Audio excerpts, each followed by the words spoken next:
निवडणूक आहे ती चांगल्या पद्धतीने पार पाडावी असं त्यांनी आवाहन सुद्धा केलं.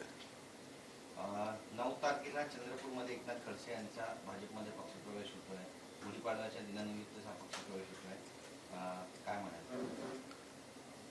खडसे साहेबांनी गेली 30-40 वर्ष ज्या भाजपमध्ये काम केलं होतं त्या भाजपमध्येच काही प्रमाणात त्यांच्या विरोधात सुद्धा खटके उडत होते. त्यामुळे त्यांनी पक्ष सोडला होता.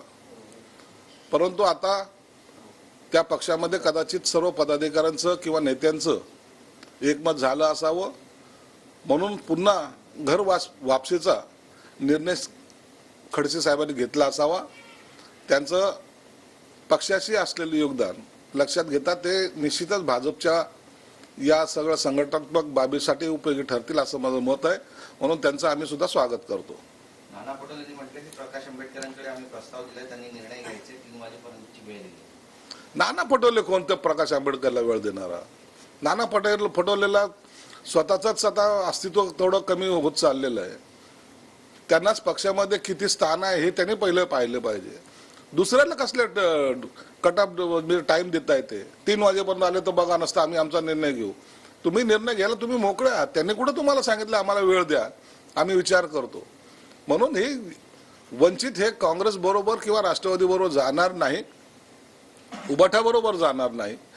आता हे आघाडीमध्येच असलेली बिघाडी पाहून एकंदरीत सांगलीच्या जागेवर असेल, भिवंडीच्या जागेवर असेल, हे जे काही चाललेलं आहे यांचं गोंधळ, या गोंधळामुळं आता मैत्रीपूर्ण लढतीचा एक फॉर्म्युला समोर येण्याची शक्यता आहे आणि त्याच पद्धतीने ह्या निवडणुका लढल्या जातील. आघाडी आता टिकणार नाही हे पूर्वीपासून मी सांगत आलोय आणि आज त्याचा प्रत्यय तुम्हाला आता 1-2 दिवसात येईल.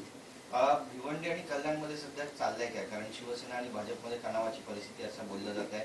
आपण पाहिलं की कल्याणचे जे विद्यमान खासदार आहेत त्यांचा प्रचार आम्ही करणार नाही अशी भूमिका भाजपने घेतली. आता शिवसेनेचे नेते म्हणतात की आम्ही कपिल पाटलांचा प्रचार करणार नाही. कडीपत्त्याप्रमाणे त्यांनी शिवसेनेला बाहेर काढलं. नाही, असं काहीच नाही. काल आशिष शेलार असतील की रवी चव्हाण असतील त्यांनी सुद्धा त्यांची भूमिका स्पष्ट केलेली आहे की आमची जबाबदारी आहे कल्याणची सीट निवडून आणण्याची, तशीच आमचीही जबाबदारी आहे भिवंडीची सीट निवडून आणण्याची. म्हणून यामध्ये आता वाद राहणार नाही.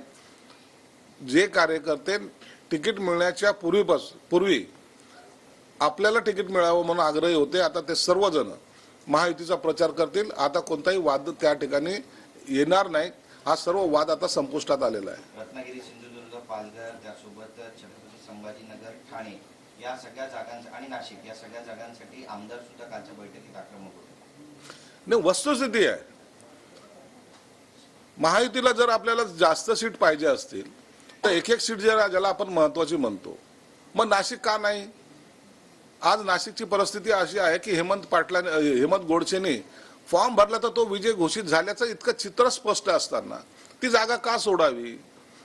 त्याच पद्धतीने अनेक जागा, संभाजीनगरची जागा ही आमची पारंपरिक जागा आहे, शिवसेनेचा उगम त्या ठिकाणून झालेला आहे, म्हणून ती जागा सोडता येणार नाही. पालघर असेल, सिंधुदुर्ग, रत्नागिरी असेल, या सगळ्या जागा संदर्भात आम्ही आग्रही आहोत. आणि मग असा आग्रही असताना आपल्याला प्लस जर पाहिजे असेल, तुम्हाला वाटतं की एक सीट आपली आली असेल, यासाठी आमचा आग्रह आहे. आणि म्हणून मला वाटतं शिंदे साहेबांच्या कानावर आज आम्ही काल सर्वांच नेत्यांनी, मंत्र्यांनी, आमदारांनी टाकलंय आणि त्यांनी सुद्धा सांगितलंय की या संदर्भात मी माझ्या पद्धतीने योग्य तो निर्णय घेईल. म्हणून आता आम्हाला अपेक्षा उद्या कदाचित त्याच्यावर निर्णय होईल आणि कोणत्या जागा सुटल्या याचा तिळाचुळा सुटलेला दिसेल.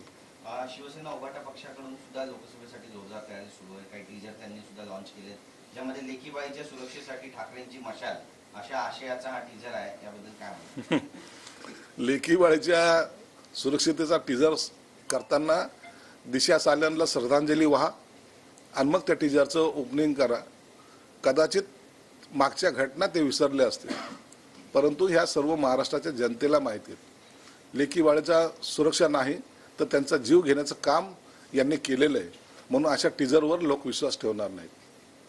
मोठा आरोप म्हणावा. आरोप काय, वस्तुस्थिती आहे, चौकशी चालू आहे. दिशा साल्यन प्रकारची चौकशी आणखी थांबलेली नाही, म्हणून ही त्याची चौकशी चालू आहे. आणि मला वाटतं लवकरच याचा छडा सुद्धा तुम्हाला कळेल आणि जे काही त्यामध्ये गुंतलेले आहेत ते सर्व समोर आरोपी म्हणून येतील हे निश्चित आहे. काँग्रेसचे आदर्श नेते भाजपात जाण्याआधी सोनिया गांधी राहुल गांधी यांच्यासमोर येऊन रडले होते. या वयात तुरुंगात जाऊ शकत नाही असं सुद्धा म्हणाले होते. कुठेतरी अशोकराव चव्हाण यांच्यावरती हा निशाणा होता. याबद्दल काय म्हणत? संजय राऊत असं विधान करतात. संजय राऊत आता पहिले मातोश्रीचे किचन कॅबिनेट होते, नंतर ते सिल्व्हरओकचे झालेत, आणि जेव्हापासून राहुल गांधींनी यात्रा सुरू केली त्या टायमाला ते राहुल गांधीचे किचन कॅबिनेट आहेत.